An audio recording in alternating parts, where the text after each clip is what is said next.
For this review, I am joined by the Monster Arts Godzilla 2014. This really awesome figure. Megas Dragon gave me this for my birthday. So yeah, I have a sort of a special guest on this review.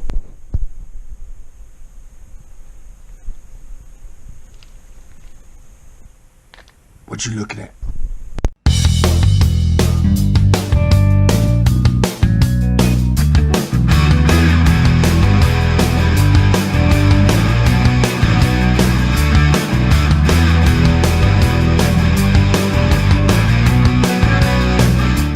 Well, hello everybody, this is Tim W. Leathertachi 1996, and welcome to Season 4 of Godzilla Effects.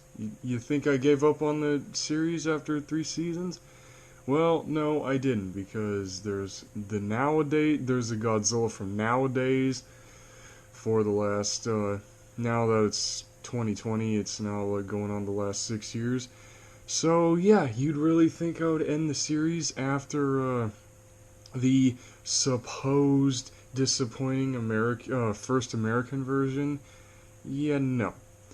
Well, here we are, starting with kicking off season 4 with Godzilla from 2014. Now, I am gonna say this right now.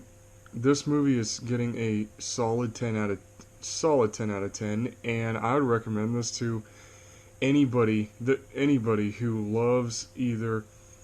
I guess this has some action, and I guess the monster action in this movie, which there's a crap ton of, and also just any diehard.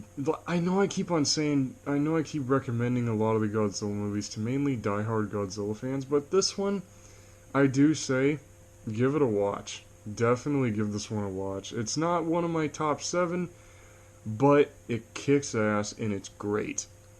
Now, in all honesty, there's only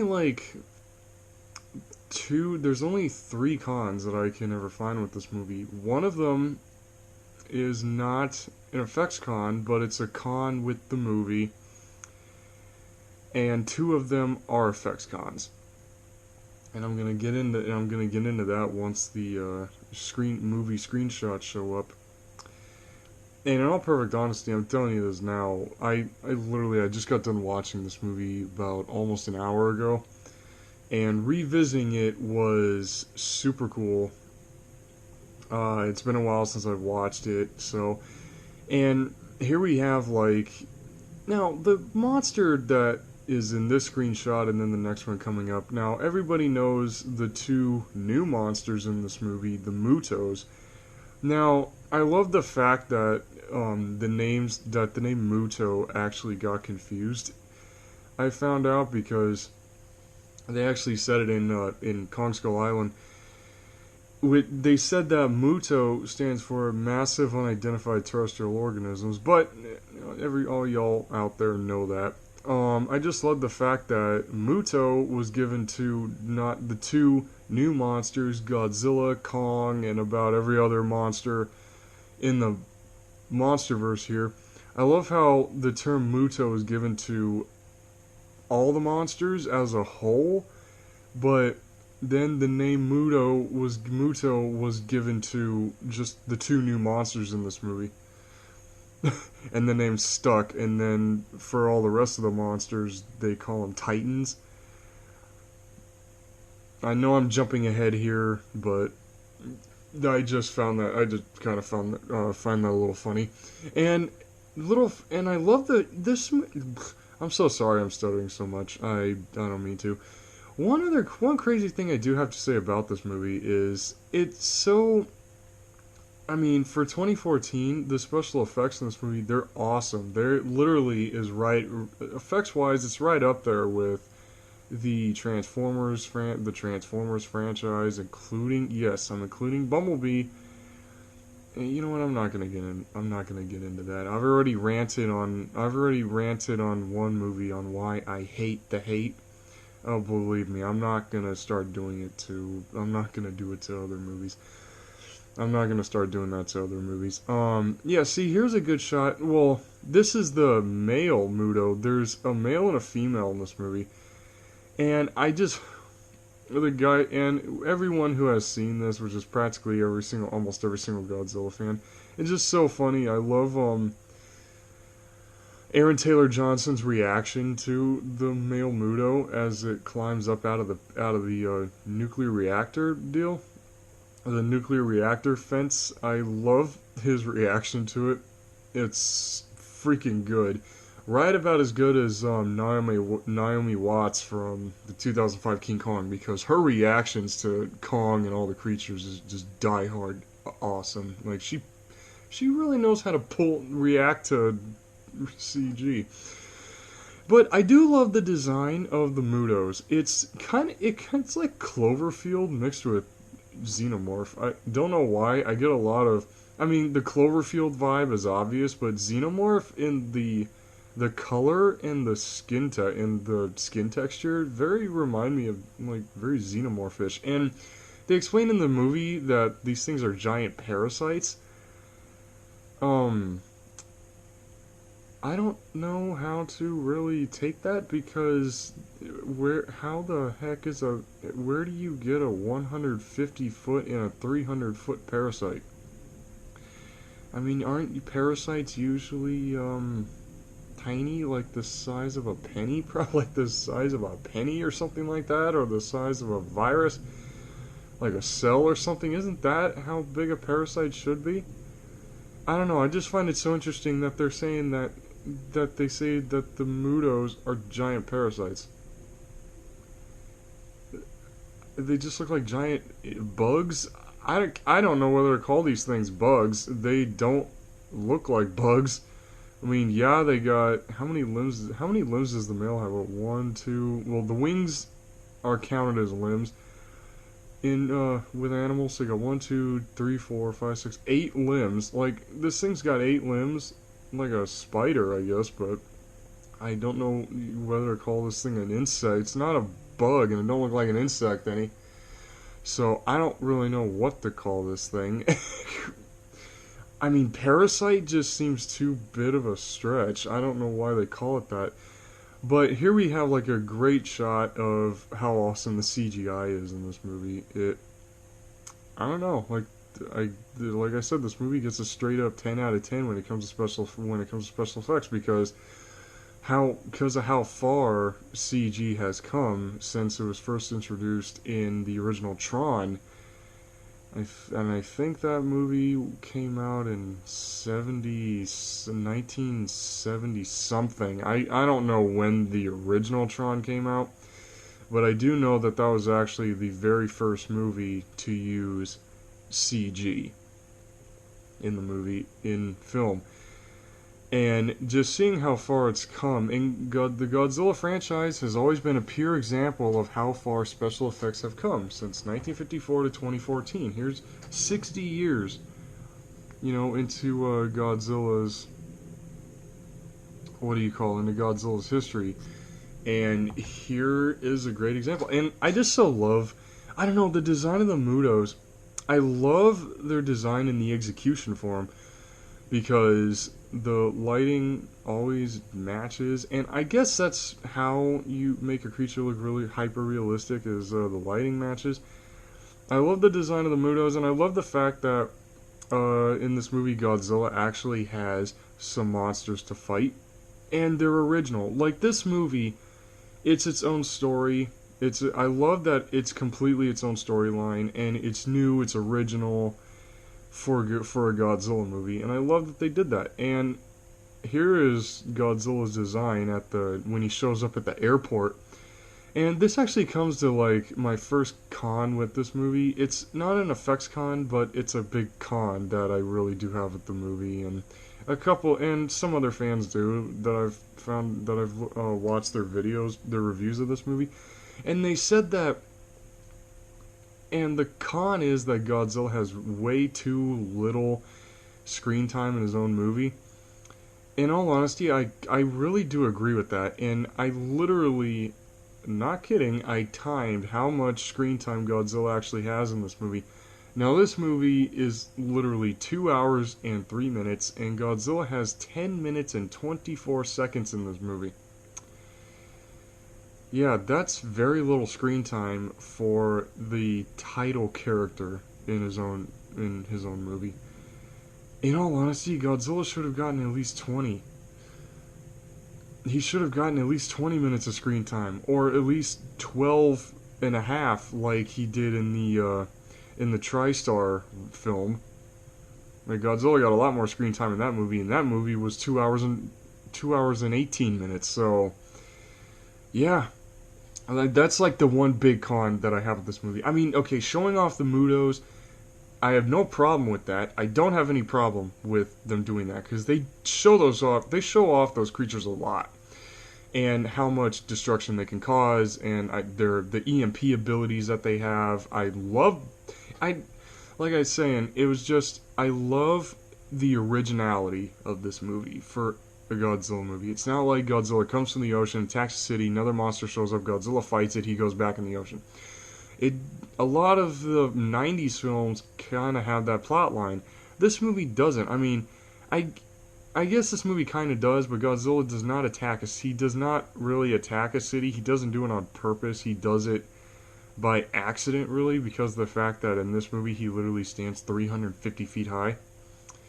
So yeah, I mean, his design, here's this is well before I talk about Godzilla, here's the female Muto trashing my hometown of Las Vegas, Nevada. I love the fact that my hometown gets some recognition because it usually does not get that much recognition in movies when you really look at it, when you really think about it. And their sound effects I don't know, everything about this Godzilla movie, except Godzilla's 10.5 minute screen time, everything about this movie is just downright perfect, effects wise. I really enjoyed it. The CGI is super good. It's super good. The designs of the monsters look so well thought out. They look really well thought out, especially the Mutos, like the female here. They just make him look big and scary looking, and throughout the whole movie, they always show the inside of the female Muto's mouth, and you see all the drool and the sharp teeth coming out. They just did such a great job with this, and I love how they made the skin look like it's armor plated. I love the armor plated skin. Okay. Well, there's the female Muto way in the background, actually, after walking through the strip here. And, okay, look to the left. Now, look to the very left, and you see, like, the two human figures standing on a building, on the ruined building of Treasure Island, actually. I love the fact that everyone thought that those were the Shobiji, which in English is the Mothra twins. I love how everyone thought that, but come to find out, it's showing firefighters.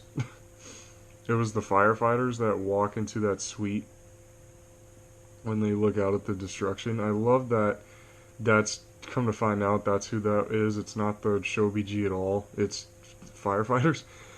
And the destruction scenes are super good. And I just can't believe they don't show the destruction. I don't like the fact that the movie doesn't show the city getting destroyed. I mean, it does.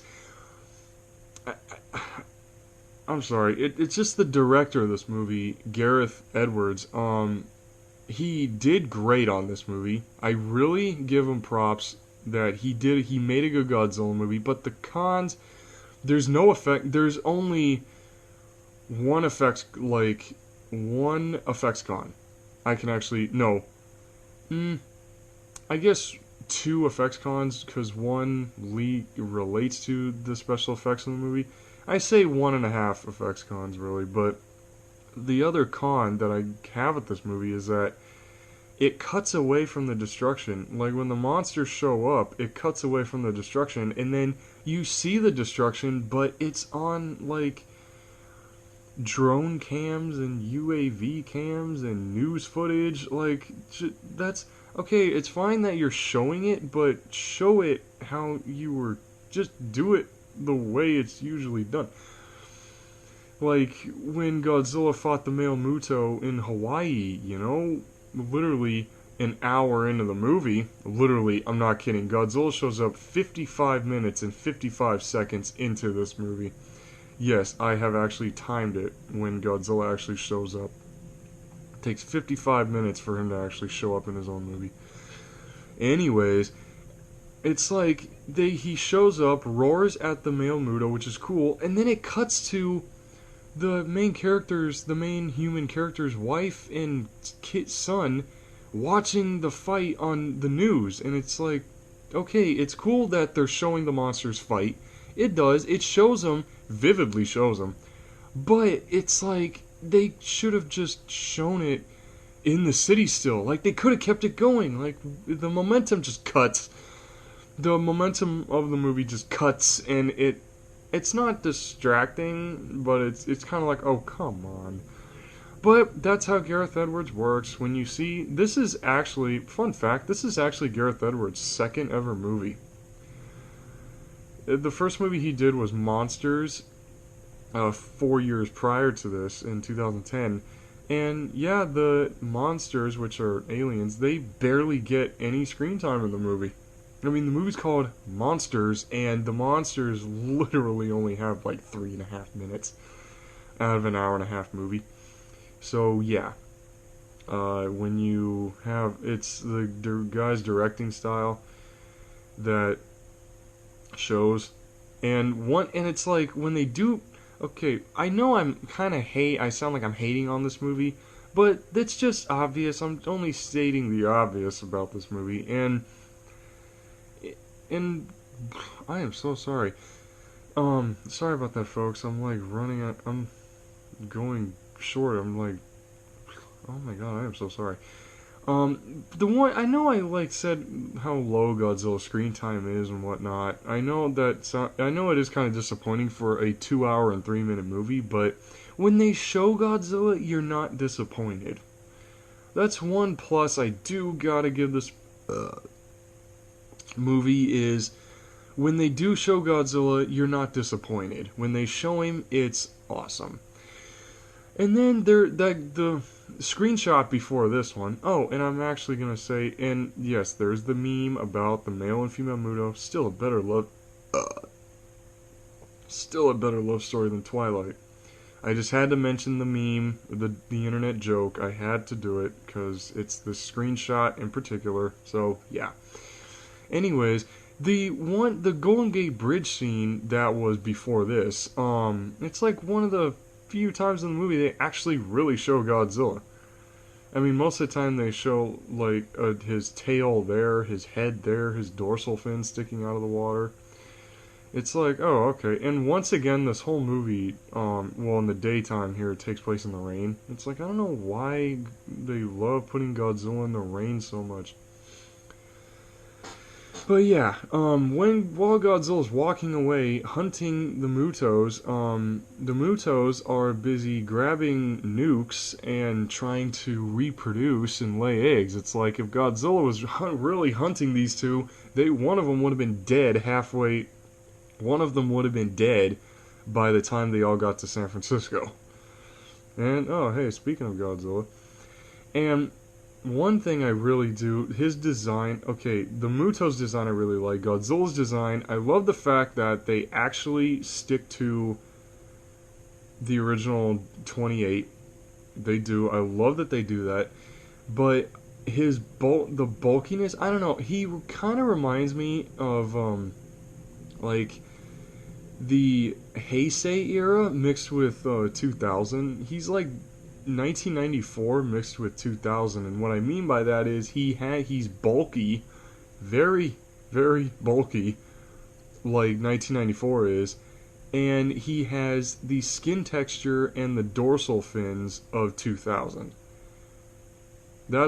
And when you really look at it, that's what he looks like. And then if you look at his face, he's got this very bulldog, like a reptilian bulldog looking face, this shortened snub snout, which I guess makes him look nastier. It makes him look more nasty, or pissed off. I can see that. It's just an odd design choice, really. But yeah, everything about the effects in this movie. One con, my one special effects con actually, before I talk about how awesome this movie is, still, one con that I really have with this movie, my one main special effects con, one of them is Godzilla's eyes. They're tiny. Godzilla in this movie has really, really tiny eyeballs. I mean, seriously, you can see that they're there, but they're super tiny. I don't know why his eyes are so little. He just has these really tiny little eyes. It just looks weird. It looks really, really weird.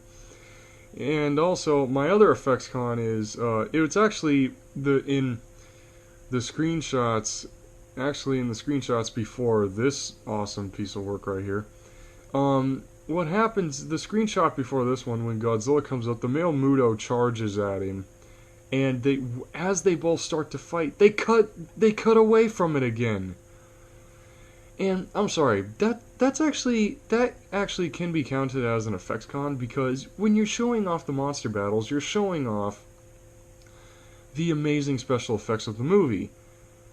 So why would you keep cutting away the awesome effects? Why would you keep cutting it away so much?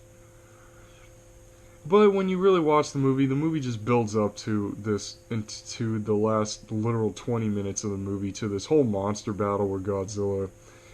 It's at nighttime, and actually, what the screenshots you're seeing are the Blu-ray screenshots. The regular DVD release that I have, this whole scene is really dark. I mean, this movie is super dark the entire way through. It's the same amount of darkness as Aliens vs. Predator Requiem. Dead serious. It feels too, I guess.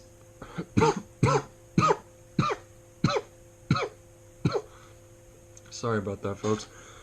I mean, the amount of dark tones and the darkness in this movie, it feels too reality based. Having the monster battle take place at nighttime, it feels a little too reality based, and it's just, what do you call it's, I don't know, they could have brightened it up just a little bit more. Like, I think the Blu-ray release brightens it up a little bit, actually brightened the movie up a little, and turned up the contrast or something like that to make everything see better. So yeah, I can appreciate that more. I can actually appreciate the Blu-ray more. And one thing I do have to say is the monster battle is super good. I love the monster battle in this movie. It's Godzilla taking on two. Oh my god, I don't know why I keep burping so much. Anyway, I love the fact that Godzilla takes on both monsters at once, and I don't know. It's just it's a really great monster battle. You know, Godzilla and the male Muto are biting and scratching at each other, and the female comes up and starts headbutting Godzilla, trying to knock him off his feet or whatever. And then Godzilla just gets back up and he tries to defend himself as hard as he can, but then the Mutos they stab the crap out of him. There's a point where Godzilla actually gets his ass beat.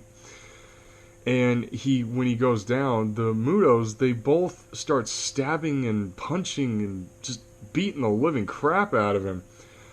And you would think that, oh my god, why does Godzilla go down so easily? Well, the thing about, I'm at the point in the franchise where we're looking at a Godzilla that's more nature-based.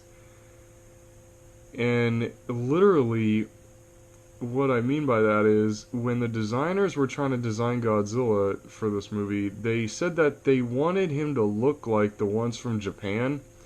They wanted him to look like the original 28, but they also wanted him to look like nature created him.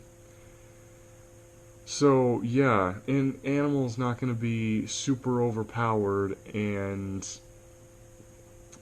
never go down. Every animal goes down at some point. But Godzilla's this version of Godzilla is super brutal to the Mutos. This version is no mercy. When it fights somebody, it's gonna die. Oh, and actually, one design choice I find very interesting is if you look on his neck, he has gills. Yeah, Godzilla he's a lizard with gills. And I found out the reason why they added that was because of the fact that he swims in the water. So I guess it's because of him being aquatic. That's why he has gills like a shark. But and I guess it helps him stay underwater for long periods of time without having to come up for air, because reptiles usually have to come up for air when they swim in the water for too long. But one highlight, this screenshot and the next screenshot, it literally a full minute and a half of the best piece of effects work out of this entire movie is the atomic breath. Now, I know in the first American remake, from TriStar, he breathed fire in like one scene, and then in the animated series, he breathed green atomic fire. I mean, that's cool, but that doesn't beat Godzilla, like this version of Godzilla. His backplate's glowing blue and his blue atomic breath coming out. Nothing can top that. In all honesty, I did love the fact that the TriStar animated series breathed fire, but this one is more of a truer version of Godzilla than the TriStar one was. I mean, yeah, that is still a Godzilla movie. The TriStar film is still and always is going to be a Godzilla movie, but this one, 2014, sticks more design-wise. He sticks more true to the original 28. And I just love the design of his atomic breath. It feels more flamethrower-ish. It feels more like a flamethrower. And in the movie novelization, they actually say that two chemicals in the back of his throat were trying to ignite and make a spark, and that's what would trigger his atomic breath. So he basically breathes fire like a dragon in this movie. So yeah, literally in the MonsterVerse, they say that Godzilla, or his species anyway, the Dinocanthus, is not a mutation. They've been looking like this their whole life. Like, they're born this way, they die this. They're born looking like that, and they die looking like that, and they have the ability to shoot radioactive fire out of their mouth. So yeah, the fact that they're saying that Godzilla is not a mutation, but he's always looked like that, it's a very interesting backstory choice.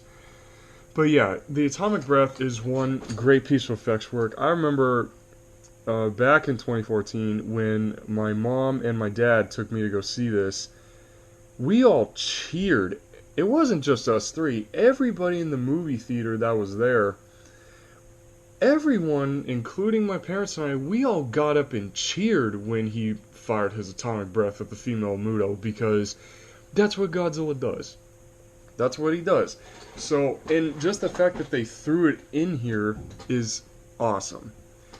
And the destruction while they're fighting, it, like I said, this movie's just, when it comes to your Godzilla movie, except with the tiny eyes, the little, very, very minuscule amount of screen time, and the cutting away from the monster action, this Godzilla movie, effects-wise, is downright perfect. Like, 10 out of 10 for a score. I mean, I have given Godzilla movies 10 out of 10 before, but a lot of them, actually, in the original 28 and the TriStar film, but yeah, I'm actually waiting to see, and I mean, there is never going to be a Godzilla movie with no effects cons. That's not going to happen. That's never going to happen. Every Godzilla movie has effects cons at some point. At some point, they do, you know. But this movie has perfect execution, truly perfect effects execution. And remember earlier when I was talking about his nasty bulldog face? Look at that snarl. I mean, look at that snarl. That snarl looks so nasty. Oh my god. I remember when we saw this in theaters, as soon as he did that to the male Muto, my mom was like, ew. And I'm like, what? And she's like, he just did this nasty dog snarl. Like, and look at that. He just, oh my god, that looks like he just really pissed off. I don't know. It's just all the effects in this movie. I love them. I love this movie. This isn't one of my top 7, but it's a damn good one. Truly, it's a damn good monster movie, damn good Godzilla movie, and monster movie all in general. Like, here you get to see more of the detail on his skin, which they do a very good job of.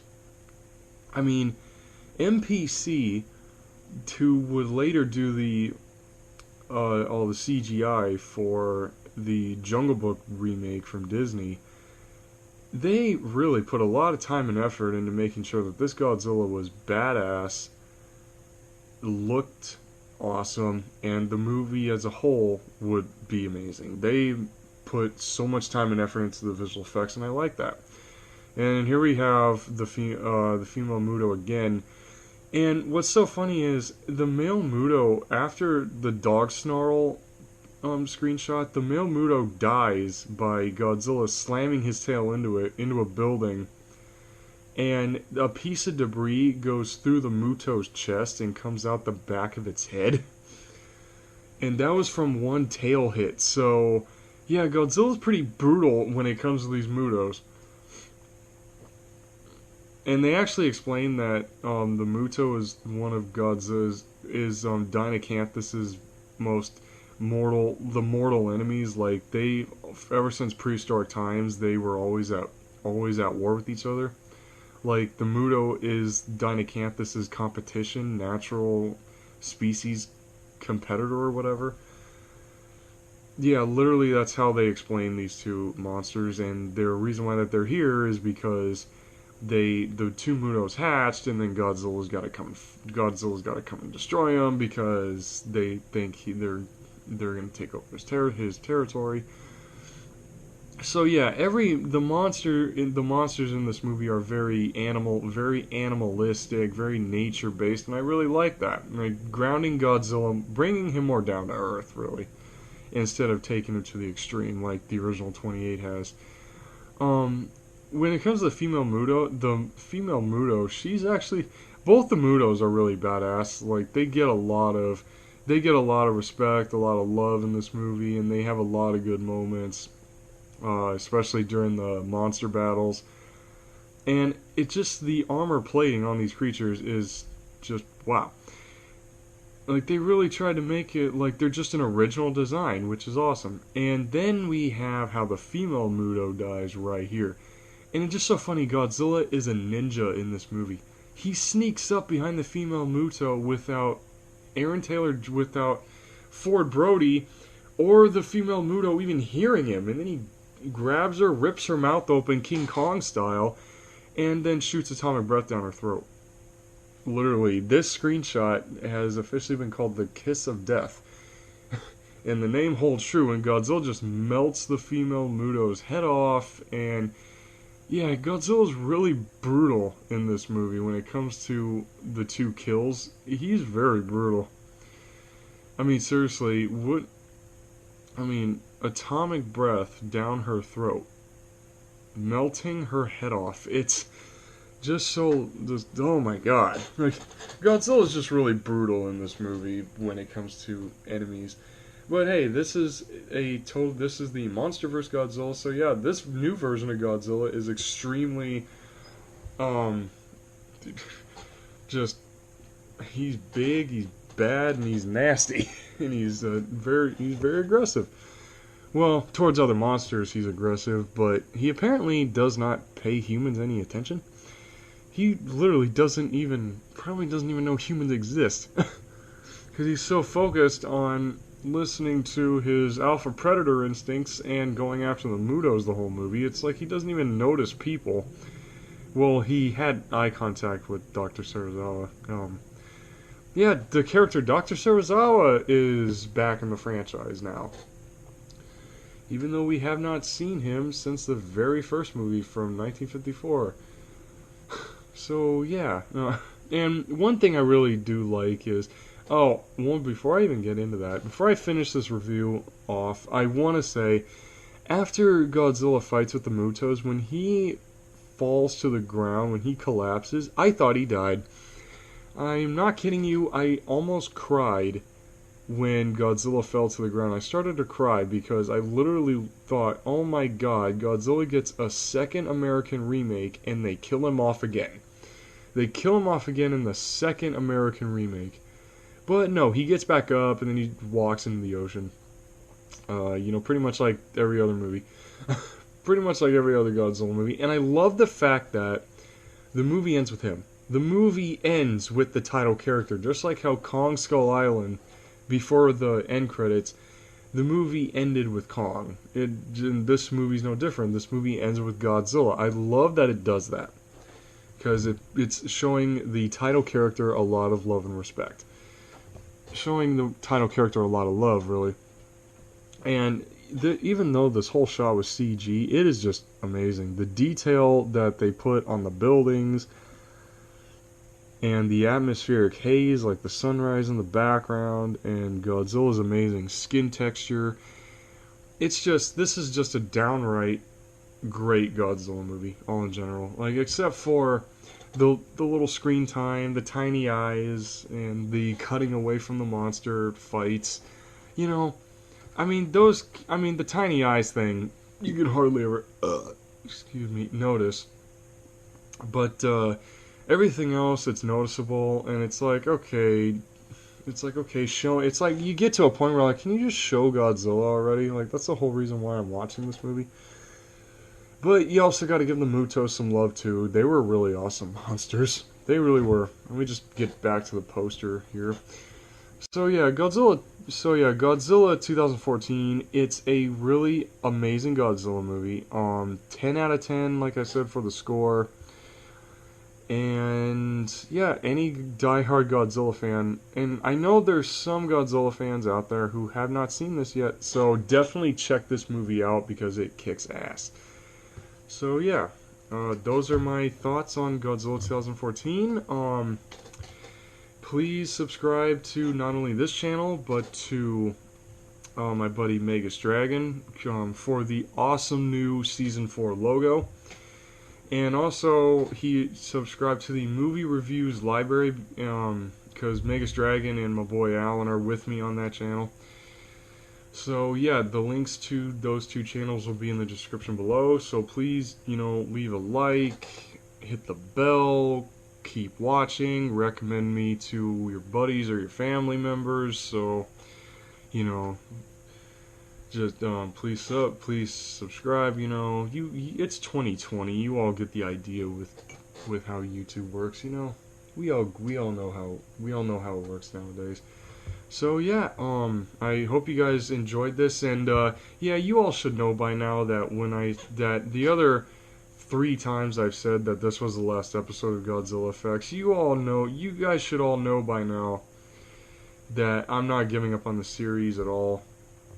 I'm going to literally review every single Godzilla movie in existence right now. And when Godzilla vs. Kong comes out on DVD in 2020, yes, I will do an effect. That'll be part of the 4th season here. So yeah, I hope you all like that, and I shall see you next week with the next Godzilla film in the new era.